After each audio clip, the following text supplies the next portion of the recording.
साठी आहे फायदा आणि नुकसान बघून निर्णय घेणारे आमची औलाद नाही. जी गोष्ट संविधानाच्या विरोधात आहे त्याला आम्ही विरोध करेल. आम्ही तुमच्या पुढचे आहेत. हे संघर्ष काय असतो, चाली कशा खेळायच्या हे सगळं माहित आहे. जय भीम, जय संविधान, जय शिवराय, नमो बुद्धाय. मित्रांनो, एससी उपवर्गाचा फायदा नेमका कोणाला? आरक्षणाचे उपवर्गीकरण झाले तर 13% एससी आरक्षणाच्या कोणत्या गटाला किती वाटप होऊ शकते? नेमका फायदा कोणत्या जातीला होणार? कोणत्या जातीला किती टक्के आरक्षण मिळू शकते? उपलब्ध आकडेवारीच्या आधारे प्रवक्ते सिद्धार्थ सिंगारे यांनी मांडले स्पष्ट मत.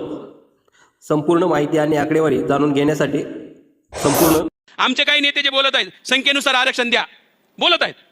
आता मी तुम्हाला सांगतो, संख्येनुसार मिळालं तर काय होईल? 8.5% महारांना आरक्षण मिळेल, संख्या आहे तेवढी. 2% मातंगांना मिळेल, संख्या आहे तेवढी.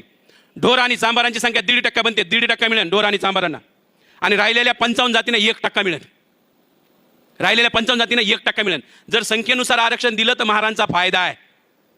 आठवले साहेब जे बोलायलेत ना, महारांच्या फायद्याचंच बोलायला लागलेत. हे टाकायलेत आठवले साहेबाचं समर्थन. अरे आठवले साहेब तुम्हाला चुना लावायलेत. 8.5% महारांना मिळणार आहे. जेवढ्या नेत्यांनी सांगितलंय ना संख्येनुसार द्या, याचा अर्थ महारांचा फायदा करा अर्थ आहे. आम्हाला टाकले तुमचे नेते समर्थनात आहेत. अरे ते आमच्या जातीचाच फायदा करायला लागले. तुम्हाला कुठे करायला लागले? संख्येनुसार केलं तर महारांचा फायदा आहे. मला सांगा, 55 जातीचा फायदा आहे का? 1% होतील ते फायदा नाही. चांभार आणि ढोरांचा फायदा आहे का? नाही ना. 1.5% जे 13% खेळतात कामकर साहेब, 13% खेळणाऱ्याला 1.5% बंदिस्त व्हायला आवडेल का? आवडणार नाही. म्हणजे 55 आणि 2 57 जाती झाल्या. मग राहिल्या 2च जाती. अहो मातंगांना 2% मिळेल. मातंगांना कुणी सांगितलंय माहित नाही 5% मिळेल 6% मिळेल. ते कोणत्या भ्रमात आहेत मला माहितच नाही, आकडेवारीच नाही तशी.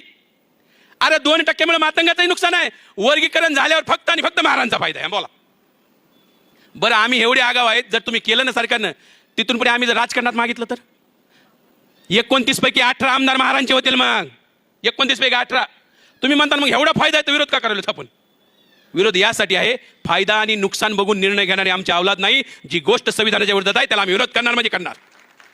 फायदा आणि तोटा बघून आम्ही महाराज नाही देवत. बौद्ध लोक हे करत नाहीत. बाबासाहेबांच्या विचाराच्या विरोधात आहे म्हणून आम्ही विरोध करायलो. संविधानाच्या विरोधात आहे म्हणून विरोध करायलो. याचं हे कारण, विरोधाचं हे कारण आहे. आमचा फायदा बघितला असता आम्ही म्हणलं असतं मग करा संख्येनुसार.